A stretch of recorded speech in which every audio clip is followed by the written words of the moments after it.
Good afternoon to all of you. आज का topic चलेगा, देखिए कल हिस्ट्री में हमने 2 पार्ट अपलोड कर दिया था, ये 3 पार्ट है। ये मोस्ट इंपॉर्टेंट क्वेश्चन है, याद रखेंगे। फर्स्ट में क्या कहता है क्वेश्चन में, मुस्लिम संतों के दरगाह में हजारों भक्त क्यों जाते हैं। मतलब मुस्लिम में जो संत होते हैं उनके दरगाह पर हजारों मुस्लिम क्यों जाते हैं, हजारों भक्त क्यों जाते हैं। तो कहते हैं हजारों भक्त या तीर्थयात्री मुस्लिम संतों के दरगाह पर उनका आध्यात्मिक आशीर्वाद या कृपा पाने के लिए जाते हैं। कहने का मतलब है हजारों भक्त या तीर्थयात्री मुस्लिम संतों के दरगाह पर उनका आध्यात्मिक आशीर्वाद या कृपा पाने के लिए जाते हैं। इसे जियारेट कहा जाता है, इसे जियारेट भी कहा जाता है। कहने का मतलब अगर एग्जाम में पूछा जाएगा कि जियारेट किसे कहते हैं तो यहां से आंसर यहां तक मार दीजिएगा। जियारेट कहा जाता है। यह सभी मुस्लिम देशों में प्रचलित है, और ये सभी मुस्लिम देशों में प्रचलित है कि सभी देश के लोग, मतलब सभी मुस्लिम देश जितने भी मुस्लिम लोग हैं ना, वो सब के सब जो क्या होता है मुस्लिम संत होते हैं उनके दरगाह पर जाते हैं लोग, उनके बस आध्यात्मिक आशीर्वाद और कृपा पाने के लिए।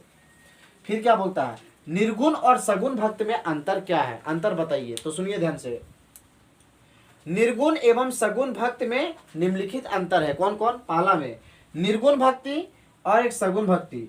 निर्गुण भक्ति में क्या होता है, ध्यान से देखिएगा। निर्गुण भक्ति में ईश्वर का कोई आकार नहीं होता है, निर्गुण भक्ति में ईश्वर का कोई आकार नहीं होता है, लेकिन सगुण भक्ति में ईश्वर का आकार होता है। फिर क्या होता है, निर्गुण भक्ति के अनुसार ईश्वर का शरीर नहीं होता है, निर्गुण भक्ति के अनुसार ईश्वर का शरीर नहीं है, लेकिन सगुण भक्ति के अनुसार ईश्वर का शरीर होती है। निर्गुण भक्ति में बोलता है ईश्वर का कोई शरीर नहीं होता है, लेकिन सगुण भक्ति बोलता है कि नहीं ईश्वर का शरीर होता है। निर्गुण मार्ग के अनुसार ईश्वर अमर है और जन्म मृत्यु से परे है। बोलते निर्गुण भक्ति के अनुसार जो है ना वो ईश्वर अमर है, ईश्वर कभी नहीं जन्म लेते हैं नहीं कभी मरते हैं, ऐसा है माना जाता है। और सगुण भक्ति के अनुसार ये माना जाता है कि सगुण भक्ति के अनुसार ईश्वर का जन्म होता है। फिर क्या कहता है, निर्गुण भक्ति मार्ग के अनुसार ईश्वर अनंत काल में मौजूद है। निर्गुण भक्ति के अनुसार है ना ईश्वर अनंत काल में मौजूद है, और सगुण भक्ति के अनुसार ऐसा कुछ नहीं होता है।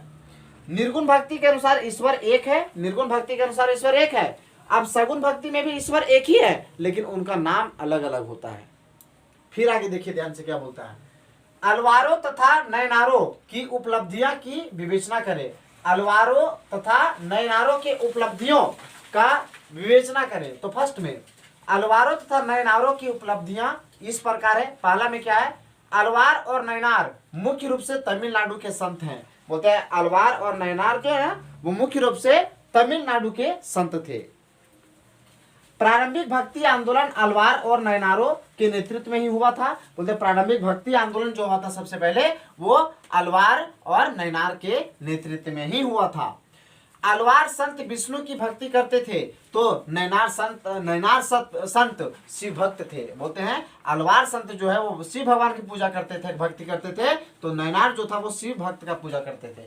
और अगर अलवार जो विष्णु भगवान का जो पूजा करते थे तो नयनार जो है वो शिव भक्ति का पूजा करते थे। सीधी सी बात, शिव भक्त थे।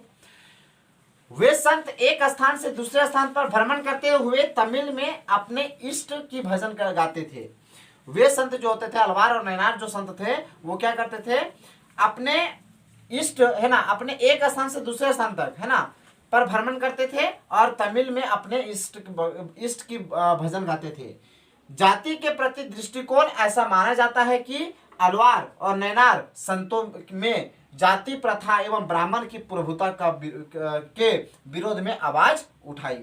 फिर क्या कहता है, किताब उल हिंद पर संक्षिप्त टिप्पणी बताइए। किताब उल हिंद पर संक्षिप्त टिप्पणी बताना है। फर्स्ट में किताब उल हिंद पर संक्षिप्त टिप्पणी क्या है, फर्स्ट में किताब उल हिंद की रचना उज्बेकिस्तान के यात्री अल बरूनी ने अरबी भाषा में किया था। अगर एग्जाम में पूछा जाए कि किताब उल हिंद की रचना कौन से देश किया था तो बोलेंगे उज्बेकिस्तान के यात्री अल बरूनी ने अरबी भाषा में किया था। तो एग्जाम में ऐसे भी पूछ सकता है कि किताब उल हिंद किस भाषा में वर्णित है तो बोलेंगे अरबी भाषा में। कौन से देश के लोग किए थे, उज्बेकिस्तान के व्यक्ति किए थे। वो एक यात्री थे जो कौन थे, उनका नाम था अल बरूनी। सीधी सी बात। आगे देखिए, किताब उल हिंद को तहकीक ए हिंद के नाम से जाना जाता है। तहकीक ए हिंद का नाम, दूसरा नाम क्या है? किताब उल हिंद, याद रखेंगे। किताब उल हिंद का दूसरा नाम है तहकीक ए हिंद। इसकी भाषा सरल एवं स्पष्ट है, बोलते हैं इसकी भाषा जो होती है वो सरल और स्पष्ट होती है। इसमें कुल 80 अध्याय है, बोलते हैं किताब उल हिंद में टोटल 80 को अध्याय है। अल बरूनी गणित का भी प्रेमित है, बोलते अल बरूनी जो थे ना वो गणित से भी बहुत प्रेम करते थे, इसलिए गणित का भी जिक्र है। 63वें अध्याय में ब्राह्मणों के जीवन का जिक्र है, बोलते अल बरूनी किताब जो है, किताब उल हिंद जो है वो उसमें 63वें अध्याय में ब्राह्मणों के जीवन का भी जिक्र किया गया है। ठीक है, इतना लिखिए, नोट डाउन कीजिए, फिर मिलते हैं नेक्स्ट क्वेश्चन में। कंटिन्यू।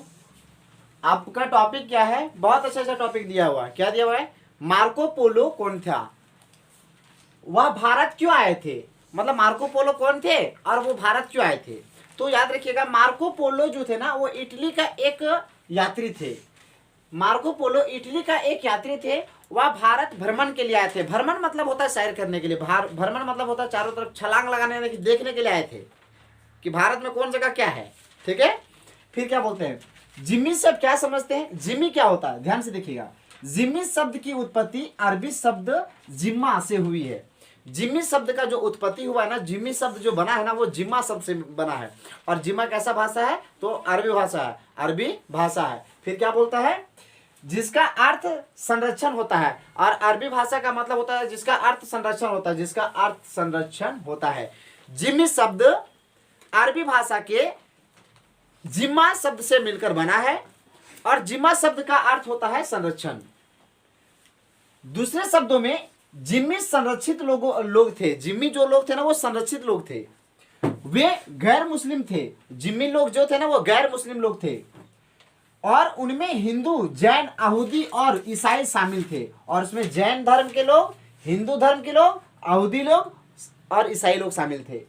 वे मुस्लिम शासन के अधीन रहते थे। और वो जो जैसे हिंदू हो गया, जैन हो गया, यहूदी हो गया और ईसाई हो गया, जो गैर मुस्लिम थे ना बुढ़ी, वो सब क्या होते थे, वो मुस्लिम शासन के अधीन रहते थे। अधीन का मतलब होता है उसी के अधीन में रहते थे, उसी के अंदर में रहते थे।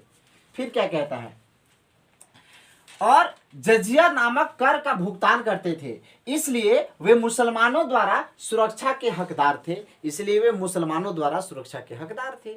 फिर क्या कहता है, बर्नियर द्वारा लिखित पुस्तक का नाम लिखिए। सती प्रथा के बारे में उन्होंने क्या लिखा? सती प्रथा के बारे में उन्होंने क्या लिखा था? तो ध्यान से देखेंगे सभी कोई, बढ़िया से समझिएगा सभी कोई। बर्नियर द्वारा लिखित पुस्तक का नाम क्या था? बर्नियर एक व्यक्ति थे, वो एक पुस्तक लिखे थे। और सती प्रथा के बारे में उसने अपने किताब में वो क्या लिखे थे? सती प्रथा में, सती प्रथा मतलब होता है जैसे किसी व्यक्ति का अगर पुरुष मर जाता है, जैसे मान लो अगर हम विवाह किए, अगर मान लेते हम अगर इस दुनिया को छोड़ दें तो हमारी पत्नी को भी हमारे ही चिता में जिंदा जला दिया जाता था।